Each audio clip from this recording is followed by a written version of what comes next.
Mrs. Molly Jenkins. The wife and I moved here from Pennsylvania 7 years ago. We lived in the Hershey area, and I've always been a history buff. And back in Pennsylvania, my big thing was I had friends that knew farmers in the Gettysburg area. It was about 35 miles from Gettysburg. So instead of fossils, back in those days, my thing was taking a metal locator and walking the farmers' fields and pulling out Civil War artifacts. So that was the big thing. Then I got out here. Our daughter was a professor at UW, and we moved here close to the grandkids. Well, she moved last year. So they're now in Bowling Green, Kentucky. She's a professor at Western Kentucky University. So Grandma's saying we're going to go visit in 2 weeks, and you might be moving again. So we'll see. But I love the area here, but we'll see what happens there. That's about it, really. Thanks. Here, I got a mic for Carlos, too. Carlos, could you mention how you got into biology, what brought you to this area, and what you do? I'm originally from Chile, but I came here in January 1st, 1977, so I'm a good old gringo already. I'm a U.S. citizen now. I've been very interested in culture all my life. So I like history, by the way. I'm trying to specialize in the Battle of Midway, the Battle of the Gulf, the development and use of the atomic bomb, and the Enigma machine of the Germans during the Second World War. So I do historical things too. I'm a biologist by training. I'm an ecologist. I do teach biology now at UW. I have 344 students right now. So don't laugh, that's tragic. Do you know their names, Carlos? I already told Jesse, I know the names of the bad ones, trust me. I know their faces and everything. I say, ooh. So, I have several hobbies, by the way, and if there are rocks, I'm there. I did a lot of gem hunting with my daughter, extensively out west. I've been in 25 different national parks. This country is fascinating. And I'm a volunteer at the museum. I do a lot of work for them. By the way, who has not been at the Geology Museum? Who's not been there? I've been there. All right, good. Most of you have been. Good, good. So that's something you have to fix if you had not been there soon. I can give you a tour if you need, okay? I can talk for hours and hours. Hours and hours. So, here, Jim, you wanted to start with this. Why did you want to start with this one? Yeah, I just thought it was kind of a neat thing. I think everybody appreciates that type of thing, just to have fun and enjoy yourself and get out and live life and have a good time. My big thing was, yeah, well, okay. Okay. At midnight last night, sorry, folks.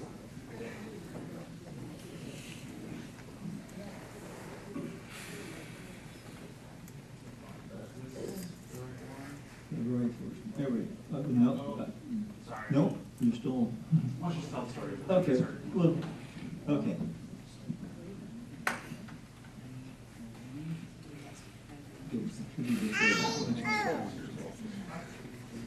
There we go. There you go. Okay.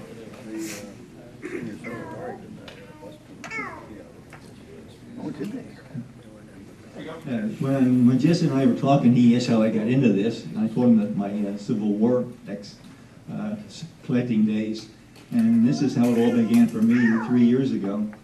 Even behind the scenes on this is what happened in 2015. I had a surgery, and then I had to go back for a second surgery, and in the recuperating phase, I was going crazy sitting around the house, so I had to find something to do. So I got up one day and went down and walked in our neighborhood. And we live in a condominium complex in Hawks Landing. It's called Bentley Green. So I walked down there. They're doing a lot of construction, putting new condos in. And just on a whim, I'll walk down there and see if I can find anything that kind of looks neat like a fossil. I had a lot of rocks dug up from the back hose and everything else. So I'm going to show them what the first finds were.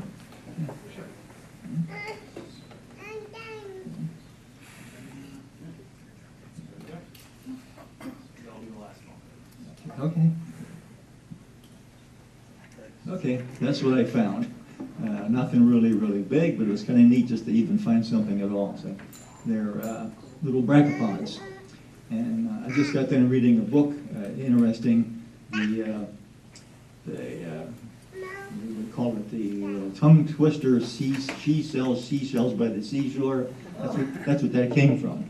There was a lady in England, Mary Anning, in the early 1840s, and that was her livelihood. She went to the seashore and she picked up stuff like that, the fossils, but she got into bigger stuff. She was finding huge bodies of fish and all kind of good things, but that's where that tongue twister came from her finding these little brachiopods and selling them for a livelihood. It was kind of interesting.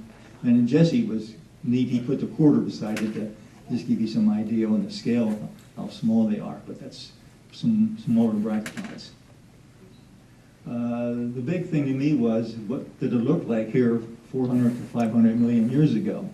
And the bottom line was, this was a sea, an ocean. It was amazing that we were close to the equator, and we were like 165 feet down, and all the critters on the table there that I brought in, they're all ocean-dwelling critters, mainly swimming in the bottom or living in the bottom of the ocean. So it was kind of interesting to learn that type of thing. What I brought along were those examples there, brachiopods. I thought I had a browazon, but I don't. I learned today. Cephalopods, corals, crinids, gastropods, ostracods, trace fossils, and trilobites. And we have pictures of all those, so we'll go through this step by step. Everything on the table that I brought, the rocks, you're welcome to them. So if anything you want, just help yourself and take it, but they're all doubles. And Carlos brought in the little ones in the plastic containers. He said they're all free also. So anybody wants anything, just help yourself.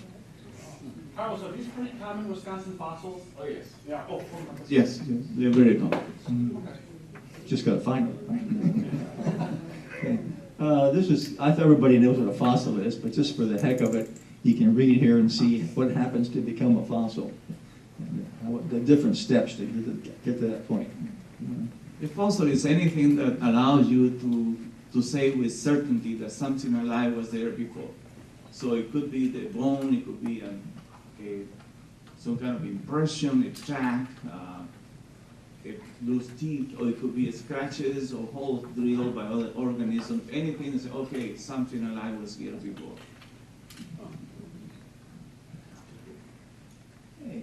This was interesting, I thought. Again, being from Pennsylvania, I used to do a little bit of the looking for them, but we were back in an area where we weren't in a coal region, but it was a lot newer region than around here. We weren't finding old stuff like this. We were finding more leaves and plant remains and not really early sea creatures. So I was curious why everything's so old around here. And the main thing was the sedimentation deposit. You see on how it's worked, that everything was either eroded away after that time frame, or the glaciers took the stuff away. So we're lucky here, a lot of the stuff was not eroded away, and I'm able to find these things. A common question we get at the museum is, how come there are no dinosaurs in Wisconsin? And that's impossible, because this land right here is about 400 million years old, and dinosaurs were not alive at the time. So they only came up probably 150 million years later. So that's why there are no dinosaurs here. It's just the rocks are not in this place. Otherwise, we probably could have found nice dinosaurs here. Sorry, no dinosaurs. There's no dinosaurs on the table, Jim? No. But I have a piece of a dinosaur bone here that you can look at it later. The first one example I showed in the beginning are the brachiopods, just to give you an idea how they actually looked. Again, they stood up on a little stem like that, or they laid on the ocean floor, and there's examples on the table of those. So just give you some idea. It's amazing, 30,000 different species, and they're still living today, 2,500 different species. So that's the brachiopods. Well, brachiopod looks like regular seashell, look like clams. They are not clams. They have two shells, and they look like it, but the organs inside are very, very different, so they are in a completely different group, okay? And these, by the way, these pictures of the quarter, these are all the ones Jim found, you know, just a few miles from here. So, Jim, did you find these ones early in your hunting, or were these ones harder to find? No, early. If you take M, heading in towards Mineral Point, you come to the roundabout Pleasant View, you take a left on Pleasant View, and go down a short distance on your right. There's a lot of outcropping on the right-hand side, a lot of stones in there.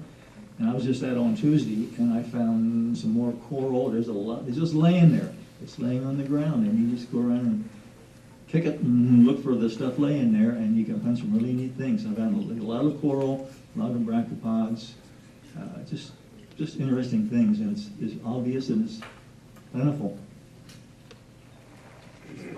Yeah, we'll skip it. Okay. Okay. A cephalopod. In addition to collecting the things, I like to make models. I like to work with wood. So on the table you see there's the big snail there, and there's a cephalopod there. That's what they look like. I found some really neat bodies of the cephalopods in that area also. And they're kind of neat because the one book I read about them is there's one of the bodies. They're I guess the design principle for submarines. A picture, you can see this guy in the table here, he has a little tube on the bottom by his eyes there. It's like a balloon. You blow the balloon up and let go, and it's jet propulsion. That's how they got around in the water. And then there was individual chambers in that shell. And they filled the chambers with water and a gas, mainly nitrogen. So when he wants to go down, he puts more water in, and it gets heavier, and he goes down. When he wants to get up and get lighter, he gets rid of the water and goes up. And there's one slide you'll see here where actually you'll see the chambers I found in one of the, it's the next one I think too. The next one I show the chambers. No. Does, well, go back to the front. One more here. There we go. Okay, that's it. Yeah. Okay. And it's not it didn't come out too good for the picture, but it's actually showing you can see it on the one part there. That's the internal chamber of the cephalopod. Okay. But that right up would be better for the,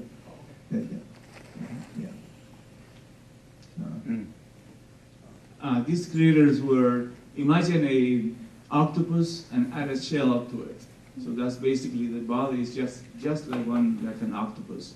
They are predators, they move real fast, and some of them are 2 or 3 inches long, other ones 9 to 10 feet long. And the museum has one that's about 8 feet long. And we have found several real near here that they were probably more longer than that, but they're still in the rock, and the rock is the size of your house. So it's, if you are a fossil hunter, you learn quickly how to deal with frustration. Because you know that you're not going to get it out of the rock, but you still chisel it and hammer it, and then actually if it comes out, it turns into 100 different little pieces. Yeah, so it's a fascinating hobby, by the way. Do you ever find the little legs that come out of the bottom? Is that any trace of the soft tissue, or is that just totally wrong? For cephalopods, that's the name of this group, they have never been found any soft tissue yet. Do you think they speared things with their head? I have to ask that. No, they have a big 2 parts, so it goes and grabs something, and it has these tentacles just like an octopus does. So, and sometimes we find them that had holes from bigger animals that were trying to eat them. So. The next thing is horn coral, and again, up in that on the Pleasant View area, it's just lots of horn coral laying around. I carved one on the table there to represent it, but most of the fossils you find are much smaller than that. It's just kind of a neat thing here. There's some pictures. It's amazing because the books I read, it went extinct 250 million years ago. So there it's laying there for the last 250 million years plus.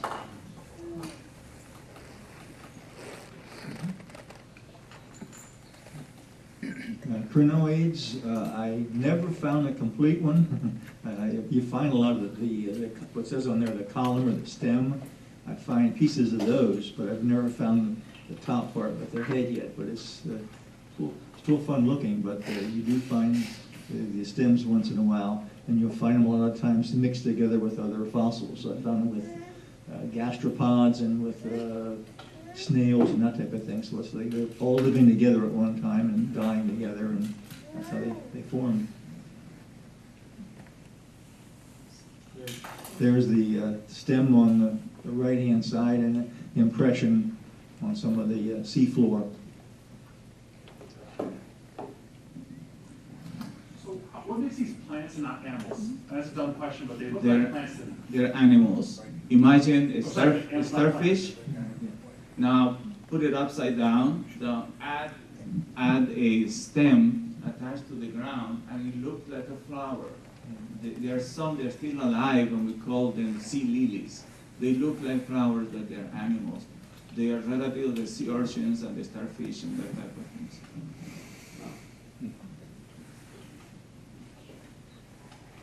Gastropods or snails, maybe one there to put on the table.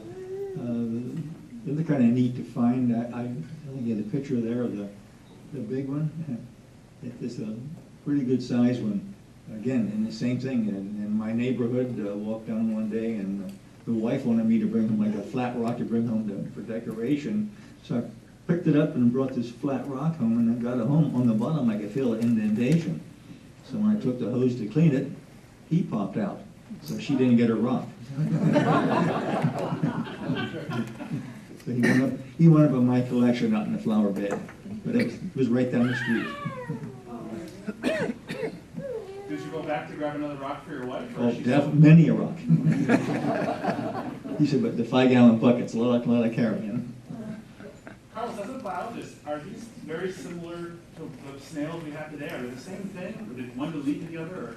The snails are very similar, very similar. But, the cephalopods were the long ones, and we only have now the Nautilus is the only one alive in that group.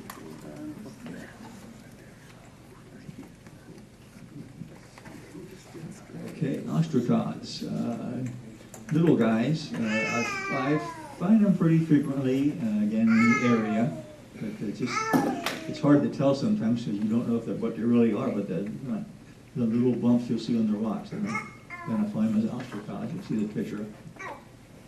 There you go. And then they were bivalve, opened up, and the previous picture showed their body inside the shell. That's what he looked like. And the thing about those was interesting too. I read a story and it talked about World War II. Some of those are luminescent; they actually glow. And in one story I read, that in World War II, the Japanese Navy, they couldn't have the lights on the ships at night to be spotted by the planes, so they would catch these, collect them, and put them in cups and give a light glow. And that's how they were using to navigate the Japanese ships and get their work done in World War II with the Japanese Navy, using ostracods that glowed.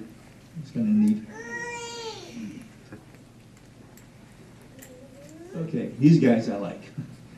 These are the trace fossils. And like Carlos mentioned, could be scratches, could be bites, it could be all kinds of things. But they're fun to look for.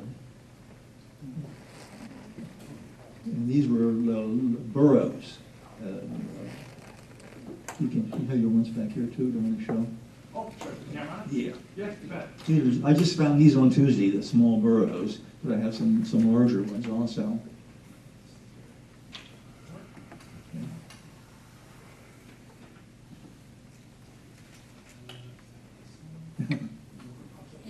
Nothing yet. Okay, you're getting there. Okay, there you go. There's some, yeah, perfect. There's some bigger burrows. My understanding was they actually burrowed into the ocean sediment, and then the hole in the burrow filled with sediment and hardened. And later on, all the sediment around it disappeared, and that remained. So that's where the probably worms and small critters crawl through the ocean floor. Yeah. Show the top of that. Well, with a hole. you can do now. There you go. I was looking through the rocks and I saw a hole in the rocks, a little like a pinhead type of hole. So I picked it up and I hit it with a hammer, hoping it would crack right. And you can see now from that hole, there's this burrow going down into the ground. Yeah, probably some kind of worm, but all you saw was the hole initially, and then just by dumb luck, I hit it with a hammer and it cracked out. I have both halves, so you have the entire burrow system going down through the sediment. Yeah. Do you guys ever tell what animals did these, Carlos? Like when you look at these, or is it just a hole, or can you tell, like, oh, this was a structure? How hard is it to interpret this evidence? The problem is that there's so many different groups of animals that did this, and also each group has probably 100 different species. So if you are not an expert, it's very difficult to put a name on these things. So I'm definitely not an expert on this whatsoever. So. Try back to the slide for me.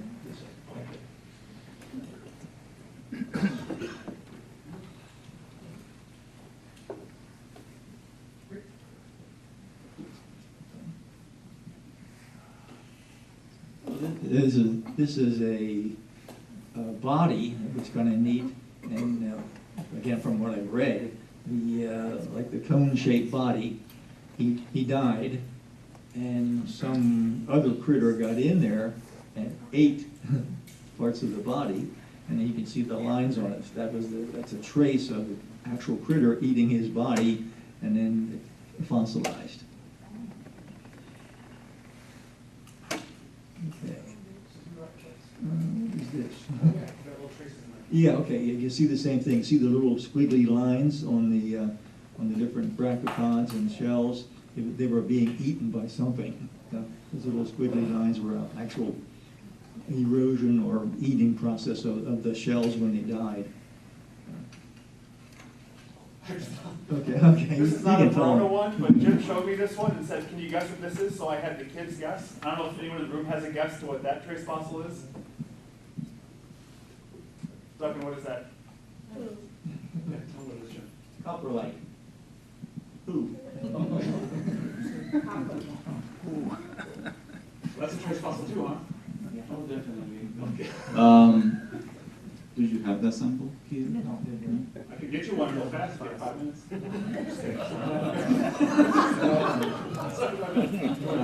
I'm in charge of bad humor here, okay? That wasn't found around here. I went to a mineral show and bought it just because it was kind of unique to have something different like that. You see a lot of times at some of the shows they advertise it as dinosaur poo and fish poo and all that kind of stuff. So it's just, kids love it, so that's why I got it. Okay, the most famous one, I guess, or the most popular one of the trilobites. Jesse had the quiz, so you want to give him the answer to the quiz, Jesse? Okay, go ahead, Carlos. The state fossil is called Calimenes celebra. It's a species of trilobite. And the best place to hunt them was in the area of Milwaukee. Now the place is completely covered by condominiums and homes. So we still find them, including this area here too. But that was a place that you went 40, 50 years ago. You will find one or two. Here, it's very difficult to find them, but they're around here. There's two of them. I think probably one is the Wisconsin one, I believe. I'm not sure. It could be on a bad day. Yes. Yeah, that's right. Were these just loose, Jim, or did you have to crack these out of rocks? If you are very lucky, you find one that something else cracked the rock. Usually changes in temperature, and then you find them right there. Most of the time, you have to start breaking rocks. In the process, most of the time, the fossil itself breaks. So. And what I was reading too was that was a hard shell that they, like your locust and the type of critters, they get rid of their shell every year. You see them on the trees and stuff. Well, these did the same thing. They crawled out of the shell, and then the shell fossilized, and that's how they found a bunch of them also. So just interesting that way. That's just stuff I had at the house. Again, all the rocks up here, help yourself, you're welcome to anything you want. And Carlos brought examples from other areas too. He can explain those where they're from, but my stuff, you're welcome to it. Carlos, is there anything you want to show off on the camera right now and talk about? Well, yes. I have several different things. So his historical interest is, this is called trilithite.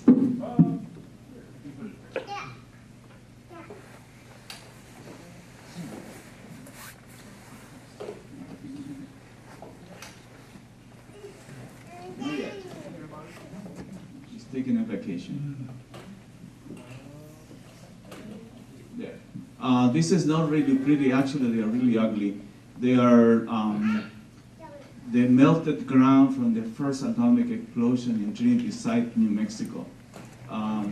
In the 70s, the Army decided to bulldoze the whole place and take probably about a foot of that material, and they bury it. So it's extremely difficult to find now. Can you So hold the this is mic a little closer? Historical place, okay? So, all right. I was afraid that it was going to be off. Is it okay that I'm touching this? Yes, yes, yeah. It is mildly radioactive, about 2 times background, so it's not a big problem. You might survive.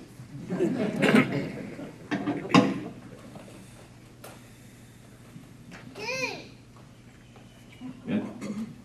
This is a fern, well, actually a seed fern. It used to be a huge tree from the Carboniferous area in southern Illinois. It's about 300 million years old. So those are not found here either, so that you have to go to Illinois to find them. Most of the coal and gas that you find now come from these trees. So it's a fascinating historical thing.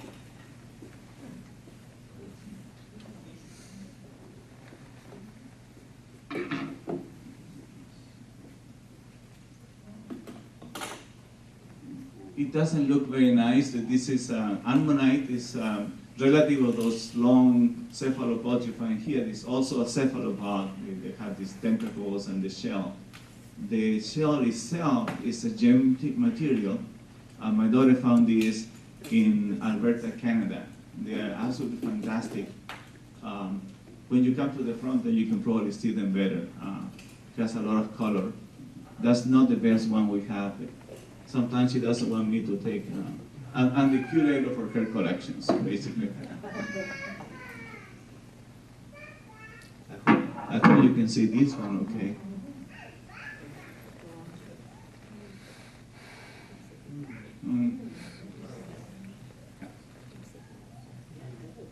A little bit. This is an opal that we found in northern Nevada. Northern Nevada is one of the most isolated places in the United States. If you get lost, chances to survive are probably 0. So you have to have everything double and very, very harsh environment, but produce the most beautiful opals in the world. But it's interesting, this is also a fossil. This comes from a tree. So I thought, well, we're talking about fossils, I wanted to bring a real pretty fossil. Later, when you put the real light on it, they really, really glow. So you can come later and take a look. I think that's enough because there's too many things here. Yeah, you want to have questions for Jim or Carlos or Bob? I was wondering if you could tell me what the water temperature was that covered Wisconsin. Most of the time it was kind of warmer water. It wasn't very cold at the time. But I don't, the question was the temperature of the seawater at the time. I think it was warmer type of water. It did change after so many million years. So there are ways for us to actually tell the temperature, but I'm not familiar with the whole process. It wasn't salty. Yes, it was a sea, yes. It was salty. Yeah. What caused it to recede? Plate tectonics. the All the land. Or the land moved up? The question, Jim, the mic, so we can hear it. The question was, What caused the water? how come the seas move in and out? It's basically the rocks move up and down, and the reason is plate tectonic. Every continent is moving. Right now we're moving east, the whole part of North America, at the same speed that your fingernails grow. So it's moving. But after millions of years of things collide and make mountains and everything. Sometimes there are cracks in these systems, and these cracks move against each other, and that's how you have most of the earthquakes. If you want good information, I brought this book in, but Google on Wisconsin fossils. This is put out by the Wisconsin Geological Department, I guess, but it's fantastic, and it tells you everything about, and he just said, the plate tectonics. It gives you the temperatures of the water, talks about the equator, covers everything. So just Google on Wisconsin fossils and look for that publication. It's really good. It shows all the ones we just showed, and it describes each one and tells you all the detail. It's fantastic to read.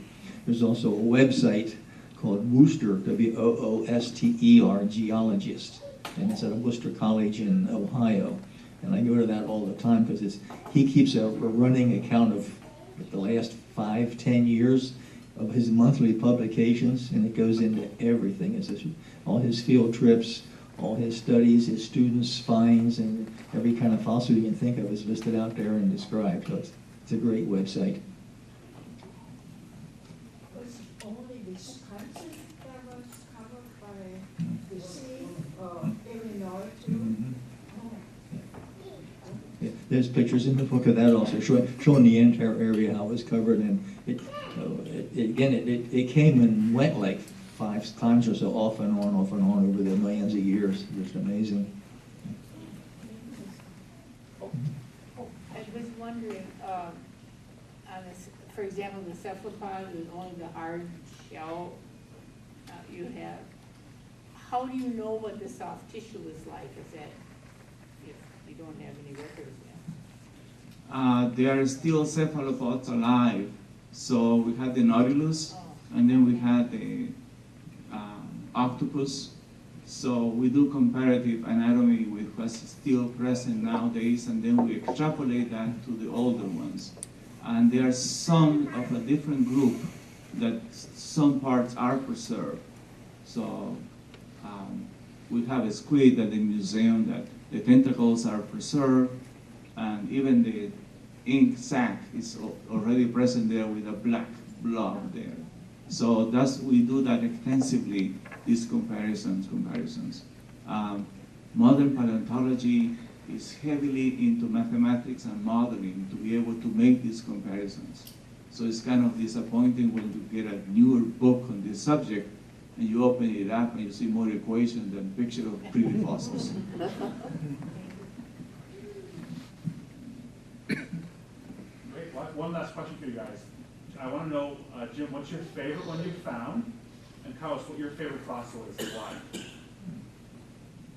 I think the favorite is, I like the trace fossils. It's kind of unique to find the burrows and just how they crawl on the ocean floor, that type of thing. It's kind of neat. I look for those. It's a difficult question because I wonder if my daughter will ever see the video, and she will be very unhappy if I don't say the correct thing. But she owns 7,000 specimens, all of them in my house, and many that she found herself. But I would say that both of us are opaholics, so opals probably is what it's an incredible experience to dig, and then you can come and see later the one I tried to show on the video, and the colors are just absolutely incredible. And so you just take them out of the ground there, and they're already looking like that. You don't have to do anything to them, just toothbrush and so on. So I would say opals. Well, great. I just want to say thank you both, Jim and Carlos, for coming and talking about this. Everyone, please come up and see them. They got some free samples. Yeah, thanks, guys. That's a lot of fun. Come on up, everyone.